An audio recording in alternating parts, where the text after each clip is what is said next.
بعد إذنك اعمل إعجاب للفيديو ده واشترك في القناة. صاحبة القصة اسمها سالي، بعتت لنا وبتقول إنها من أسرة متوسطة وإنها على قدر عالي من الجمال، واتجوزت واحد من أسرة غنية، وده كان بسبب والدها، وهو إنه عاوز يعيشها في مستوى معين. وفعلا اتجوزت سالي واحد اسمه مصطفى من عيلة غنية جدا، بتقول إن عندهم مصانع كبيرة في كذا مكان، والمستوى المادي بتاعهم هي ما كانتش تتخيل إنها في يوم من الأيام تتجوز وتعيش في المستوى ده، وحياتها كانت مستقرة مع جوزها مصطفى. بس للأسف من ناحيتها هي ما كانتش بتحبه، بس وافقت بسبب ضغط والدها عليها وبسبب وضعهم المادي، وخلفت من مصطفى بنتين توأم. هم عايشين في كومباوند كبير وعندهم 3 فيلل هناك.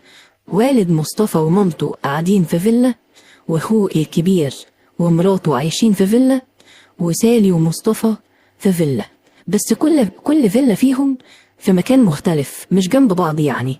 سالي بتقول إنها في فترة الخطوبة من مصطفى كانت بتلاحظ نظرات غريبة من أخوه الكبير، وإنه مركز معاها، بس هي ما كانتش بتبين إنها واخدة بالها منه. سالي متجوزة بقالها 4 سنين دلوقتي وعندها 26 سنة. آخر سنة دي حياتها اتغيرت جامد جدا بسبب مصطفى جوزها، وهو إن جاله مرض غريب جدا خلى شكل جسمه يبقى رفيع قوي وأثر على عضلات جسمه. مرض اسمه ضمور في العضلات، وخلاه مش قادر على إن هو يتحرك. وللأسف المرض ده أثر على العلاقة الزوجية ما بينه وما بين سالي. بس وهي بتحكي بتقول إن بعد تعب مصطفى جوزها، وبعد ما كشفوا عليه في أكتر من مكان وسفروه بره أكتر من مرة، الدكاترة للأسف أكدوا إن دي من الحالات النادرة، وللأسف هيفضل كده وملهوش علاج دلوقتي.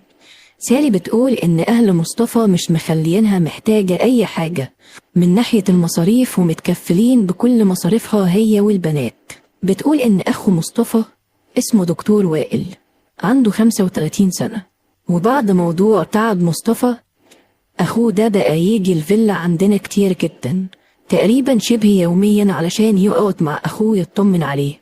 وبتقول إنه بقى يكلمها تقريبا باستمرار في التليفون وهو في الشغل. وبتقول إنه في الأول كان بيسأل ويطمن على أخوه، وده طبيعي، بس من حوالي 6 شهور بدأ إن كلامه معاها يتغير ويهتم ويسأل عليها هي، وبقى يقول لها كلام حلو هي ما كانتش متعودة عليه قبل كده منه. وبتقول إن من كتر الفراغ العاطفي اللي بقت حاسة بيه خصوصا بعد تعب جوزها خلاها تضعف قدام كلام أخوه الحلو، وبقى فيه بينهم علاقة حب.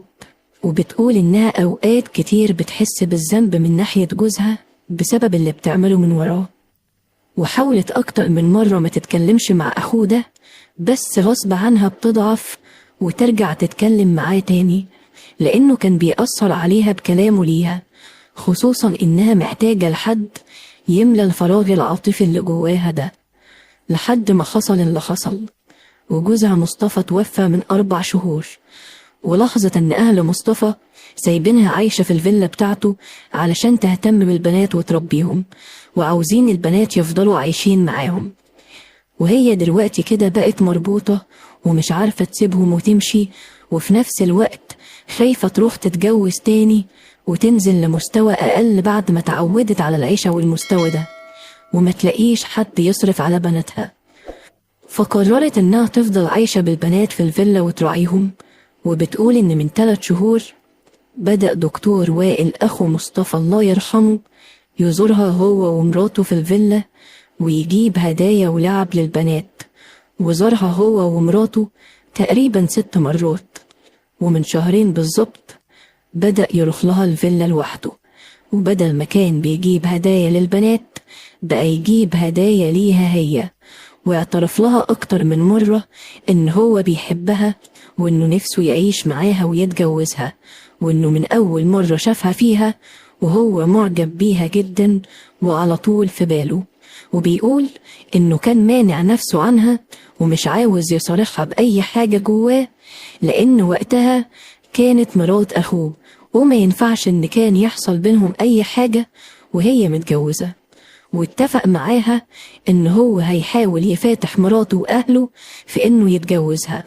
ومن هنا بدأت سالي تثق فيه وتتأكد إن هو فعلا بيحبها، وبدأت تبادله نفس الشعور وتقرب منه.